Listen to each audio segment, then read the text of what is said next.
Welcome my dear students, my English helpmate YouTube চ্যানেলের একটি নতুন সেশনে তোমাদের সকলকে স্বাগত। আশা করি তোমরা ভালো আছো এবং ক্লাসগুলি খুব মনোযোগ সহকারে ফলো করছো।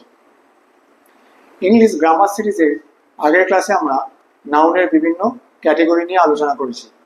নাউন কত প্রকার? 5 প্রকার: proper noun, common noun, collective noun, material noun এবং অ্যাবস্ট্রাক্ট নাউন। আজকের ক্লাসে আমরা কিছু সেন্টেন্স লিখেছি, সেই সেন্টেন্সগুলি থেকে প্রথমে নাউনকে আইডেন্টিফাই করব এবং তারপরে সেই নাউনগুলি কোন ক্যাটেগরিতে পড়ে সেগুলি নিয়ে আলোচনা করব।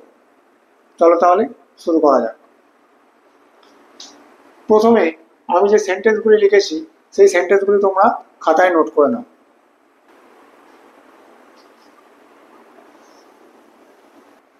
আমাদের প্রথম সেন্টেন্স কি রয়েছে? New Delhi is the capital of India. এই সেন্টেন্সটির মধ্যে প্রথমে আমরা দেখব নাউন কোনগুলি। আমরা বাক্যের মধ্যে নাউন কিভাবে পাই? বাক্যের ক্রিয়াকে কে, কি, কাকে, কোথায় বা কোথাকার এগুলি দিয়ে প্রশ্ন করলে যে উত্তর পাওয়া যায় সেগুলি নাউন। এই যে সেন্টেন্সটি রয়েছে new Delhi is the capital of India, new Delhi ভারতের রাজধানী, তো আমরা যদি প্রথম প্রশ্নটা করি যে ভারতের রাজধানী কি বা কোনটি, তাহলে কি উত্তর আসে? নিউ দিল্লি। তাহলে নিউ দিল্লি নাউন।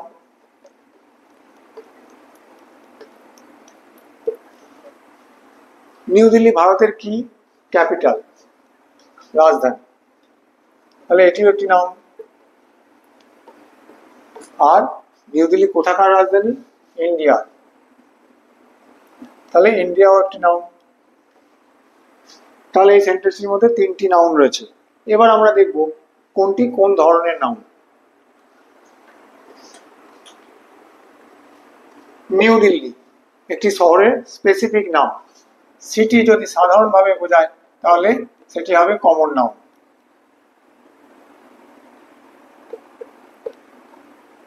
কিন্তু যখন শহরের স্পেসিফিক নাম বোঝানো হচ্ছে তখন সেটি কি হবে? New Delhi proper noun. Common থেকে যখন স্পেসিফিকে যাচ্ছে তখন সেটি হবে প্রপার নাউন। ক্যাপিটাল, কমন, সমস্ত দেশেরই ক্যাপিটাল হতে পারে, সমস্ত দেশেরই রাজধানী থাকতে পারে, তাহলে ক্যাপিটাল কি হবে? Common noun.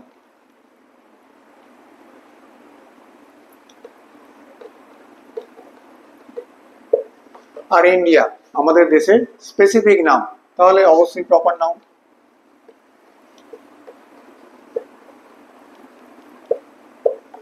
আশা করি এই সেন্টেন্সের মধ্যে কোনটি কোন ধরনের নাউন বোঝা গেল। আমাদের দ্বিতীয় সেন্টেন্স কি রয়েছে? Exercise is good for health. শারীরিক কসরত শরীরের বা সুস্বাস্থ্যের জন্য ভালো। তাহলে কি সুস্বাস্থ্যের জন্য ভালো? এক্সারসাইজ। Exercise noun. কি দিয়ে প্রশ্ন করলে উত্তর পাওয়া যাচ্ছে। আর এক্সারসাইজ কিসের জন্য ভালো? কার জন্য ভালো? হেলথ, এটিও নাউন। এবার কোনটি কোন ধরনের নাউন সেটা আমরা দেখব। এক্সারসাইজ শারীরিক কসরত। শারীরিক কসরত তো অনেক রকম হতে পারে, ব্যায়ামও হতে পারে, সাইক্লিংও হতে পারে, সুইমিংও হতে পারে, ওয়াকিংও হতে পারে, অনেক রকম হতে পারে, ওয়েট লিফটিং হতে পারে। তাহলে এক্সারসাইজ তো কমনলি সমস্ত শারীরিক কসরতকেই বোঝায়, তাহলে এক্সারসাইজ কি ধরনের নাউন হবে? Common noun.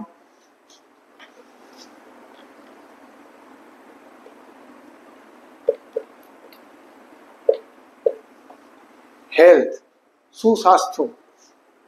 সুস্বাস্থ্য এমনই একটা জিনিস যেটা আমরা শুধু চোখের দেখায় বুঝতে পারবো না, আমাদের মনের অনুভূতি দিয়ে বুঝতে হবে যে সে কোনো একজন ব্যক্তি সুস্বাস্থ্যের অধিকারী। সুস্বাস্থ্য কোনো পঞ্চ ইন্দ্রিয় দ্বারা অনুভূত কোনো বস্তু নয়, আমাদের মন দিয়েও অনুভব করতে হয়। তাহলে সুস্বাস্থ্য কি হবে? কোন ধরনের নাউন? Abstract noun.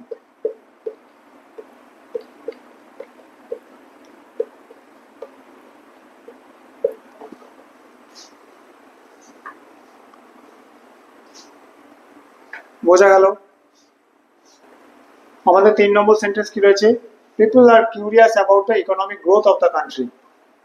আমাদের দেশের জনগণ বা দেশের জনগণ দেশের অর্থনৈতিক বৃদ্ধি নিয়ে কৌতূহলী। কে কৌতূহলী দেশের অর্থনৈতিক বৃদ্ধি নিয়ে? পিপল, জনগণ। তাহলে কে দিয়ে প্রশ্ন করলে কি উত্তর পাওয়া যাচ্ছে? পিপল। তাহলে পিপল নাউন।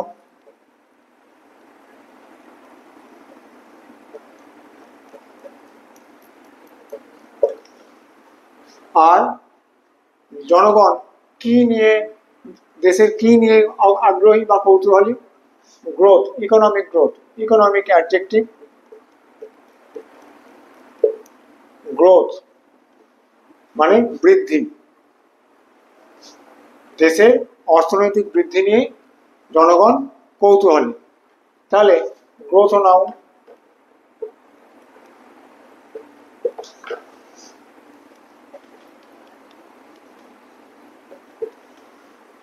আর কিসের অর্থনৈতিক বৃদ্ধি? দেশের। কিসের দিয়ে প্রশ্ন করলে কি উত্তর পাওয়া যাচ্ছে?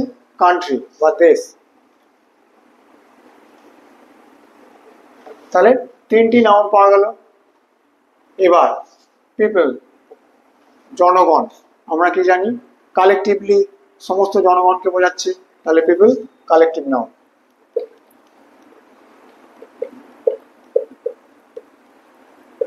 সমষ্টিগতভাবে দেশের সমস্ত জনগণকে বোঝাচ্ছে, সেজন্য পিপল কালেকটিভ নাউন।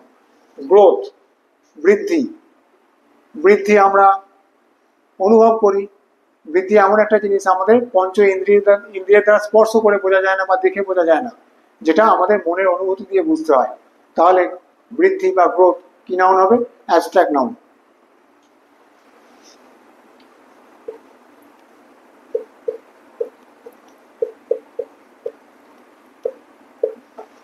কান্ট্রি, সমস্ত দেশের একটি সাধারণ নাম হলো কান্ট্রি। সমস্ত দেশকেই সাধারণভাবে বোঝায় কান্ট্রি বললে। দেশ বা কান্ট্রি বললে এই যে পৃথিবীর সমস্ত দেশকে সাধারণভাবে বোঝায়, কোনো স্পেসিফিক নাম নেই। তাহলে কান্ট্রি কমন নাউন।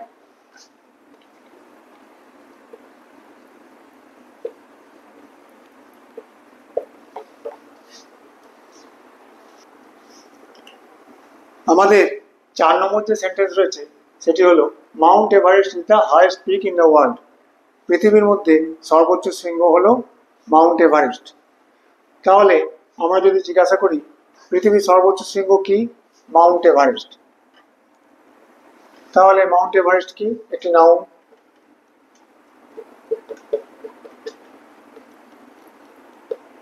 একটি নাউন।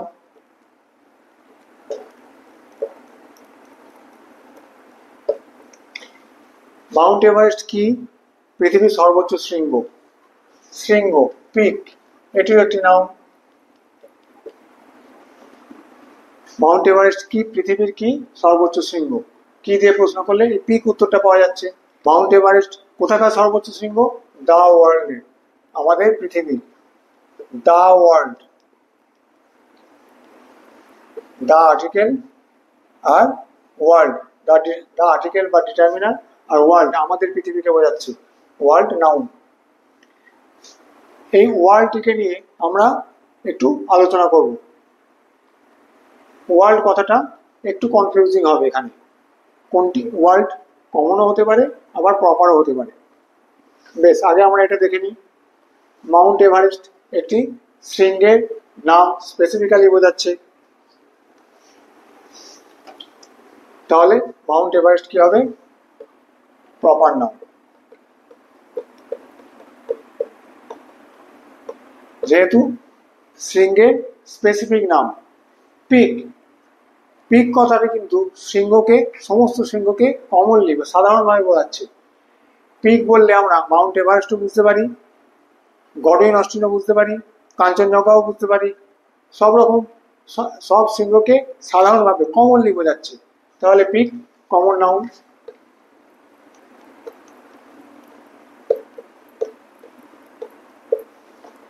আর দা ওয়ার্ল্ড, দা ওয়ার্ল্ড মানে আমরা যে পৃথিবীতে বাস করি সেই পৃথিবীটার কথা বলছি। দা ওয়ার্ল্ড, দা ওয়ার্ল্ড এখানে কি হবে?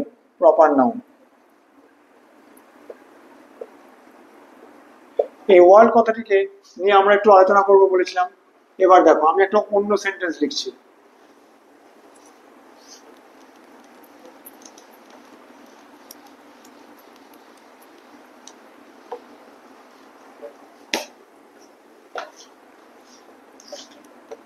I live in a world different from yours. আমি একটা জগতে বাস করি যেটি তোমার জগতের থেকে আলাদা। দেখো, আগেরটি ছিল দা ওয়ার্ল্ড, আর এখানে এসছে এ ওয়ার্ল্ড। দা ওয়ার্ল্ড মানে স্পেসিফিক্যালি আমাদের পৃথিবীকেই বোঝাচ্ছে, কিন্তু এ ওয়ার্ল্ড এই কথাটি মানে কি, I live in a world different from yours. আমি যে জগতে বাস করি সেটি তোমার জগতের থেকে আলাদা। তার মানে আমার একটা জগৎ আছে, তোমার একটা জগৎ আছে, তাহলে জগৎ সবারই আছে। আমাদের যে সার্কেল, আমরা যে পরিবেশে বাস করি সেই পরিবেশের কথা বোঝাচ্ছে এখানে। এই জগৎ মানে আমার জীবনের যে পরিধি, সেই জীবনের পরিধিকে বোঝাচ্ছে। আর ইয়োর্স, তোমার জীবনের জগৎ একটা আলাদা, আমার জীবনের জগৎ একটা আলাদা। তাহলে এই যে ওয়ার্ল্ড, এটা কমনলি সবারই আছে, তাহলে এটি এখানে কমন নয়। যখন দা ওয়ার্ল্ড হচ্ছে তখন প্রপার, আর যখন এ ওয়ার্ল্ড হচ্ছে তখন কমন নাউন। আমাদের 5 নম্বর সেন্টেন্স কি হয়েছে, আই অ্যাপ্রিসিয়েট হিজ অনেস্টি। আমি তার সততার প্রশংসা করি। কে করে? আই। যদিও কে করে, কে দিয়ে প্রশ্ন করলে আই উত্তর পাওয়া যাচ্ছে, কিন্তু আই আমরা জানি প্রোনাউন, অতএব এটি নাউনের ক্যাটাগরিতে আসছে না। এবার আমি কিসের প্রশংসা করি? অনেস্টি, তার অনেস্টি। অনেস্টি আমরা জানি একটি গুণের নাম।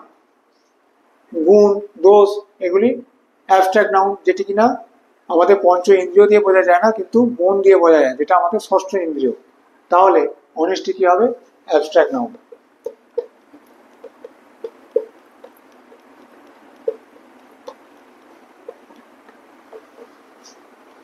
আমাদের 6 নম্বর সেন্টেন্স কি রয়েছে, the furniture is made of wood.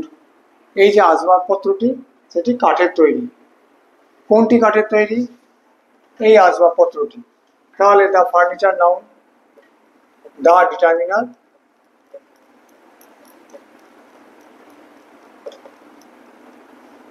Furniture noun.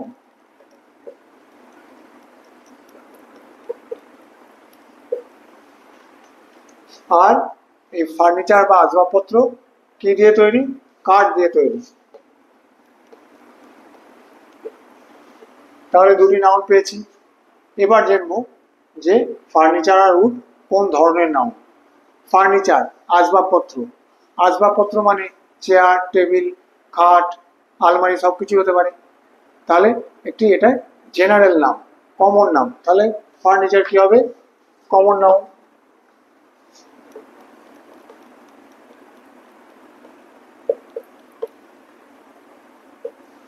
R would এর মধ্যেকার মেটেরিয়াল বা বস্তুটিকে বোঝাচ্ছে। এই যে ফার্নিচারটি কি দিয়ে তৈরি, তাহলে উড মেটেরিয়াল নাউন।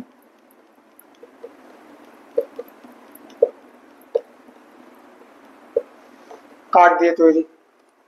ফার্নিচার বা আসবাবপত্রের যে বস্তুটি দিয়ে তৈরি তার সারাংশটিকে বোঝাচ্ছে। উড কাঠ দিয়ে তৈরি আসবাবপত্র, তাহলে উড হলো মেটেরিয়াল নাউন। 7 নম্বর সেন্টেন্স কি রয়েছে, উইট ইজ মাইন্ড। বুদ্ধি বল। কোনটি বল? বুদ্ধি। উইট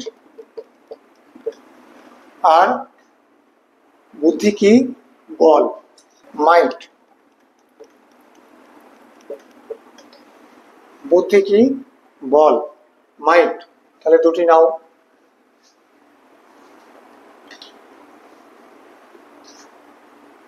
উইট বুদ্ধি, বুদ্ধিকে আমরা চোখে দেখতে পাই না, আমরা কোনো আমাদের পঞ্চ ইন্দ্রিয় দিয়ে অনুভব করতে পারি।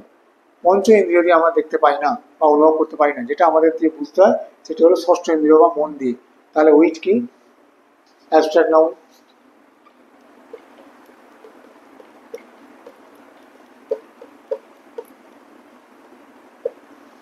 মাইন্ড শক্তি, এটিও আমাদের মন দিয়ে অনুভব করার জিনিস, যেটি কোনো ট্যানজিবল জিনিস নয়। তাহলে মাইন্ড হলো অ্যাবস্ট্রাক্ট নাউন।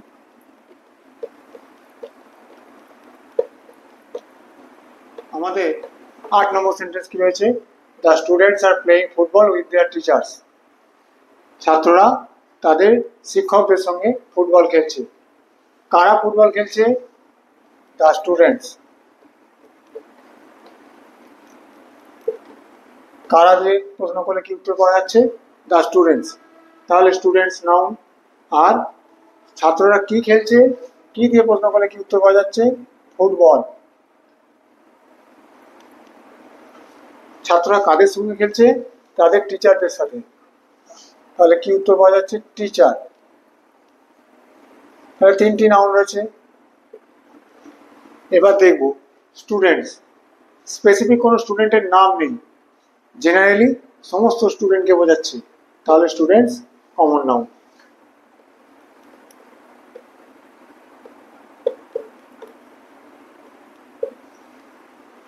কি খেলছে?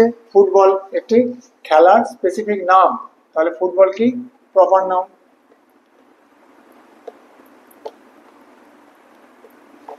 টিচার, কোনো টিচারের নাম নেই, সমস্ত টিচারকে সাধারণভাবে বোঝানো হচ্ছে। তাহলে টিচার কমন নাউন।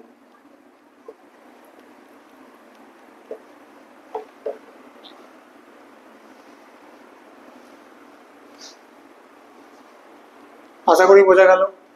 আমাদের 9 নম্বর সেন্টেন্স কি রয়েছে? The earth moves round the sun. পৃথিবী সূর্যের চারদিকে ঘোরে। তাহলে কে ঘোরে? The earth noun. আর পৃথিবী কার চারদিকে ঘোরে? সূর্যের চারদিকে। The সানও noun. স্পেসিফিক নাম বলে দিয়েছে, আমাদের পৃথিবী, দ্য আর্থ, আমাদের পৃথিবী এবং আমাদের সূর্য। আমরা যে সূর্যকে আমরা দেখি রোজ, প্রতিনিয়ত যে সূর্যকে দেখছি, সেই সূর্যকেই বোঝাচ্ছে।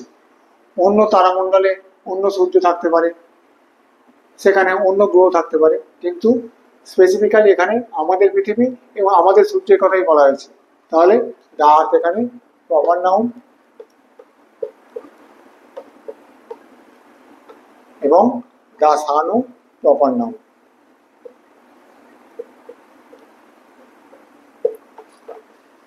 আশা করি বোঝাতে পেরেছি। আমাদের 10 নম্বর সেন্টেন্স কি রয়েছে? The ornament is made of gold. গয়নাটি সোনার তৈরি। কোনটি সোনার তৈরি? The ornament.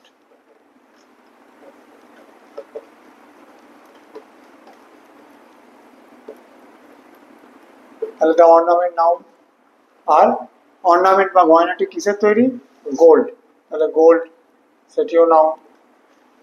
এবার আমরা দেখব কোনটি কোন ধরনের নাউন। The ornament.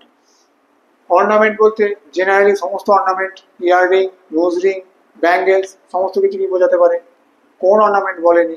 তাহলে অর্নামেন্ট সাধারণভাবে সমস্ত অর্নামেন্টকে বোঝাচ্ছে। তাহলে অর্নামেন্ট কমন নাউন।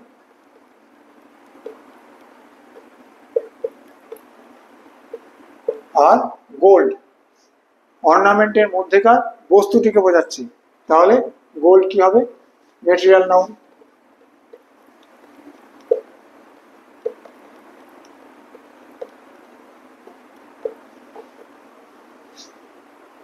বোঝা গেল।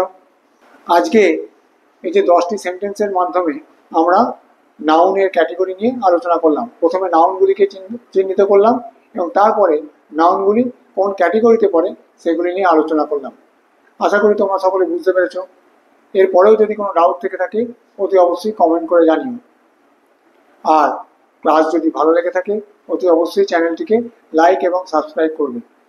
এতে আমি একটু মোটিভেশন পাবো। Thank you.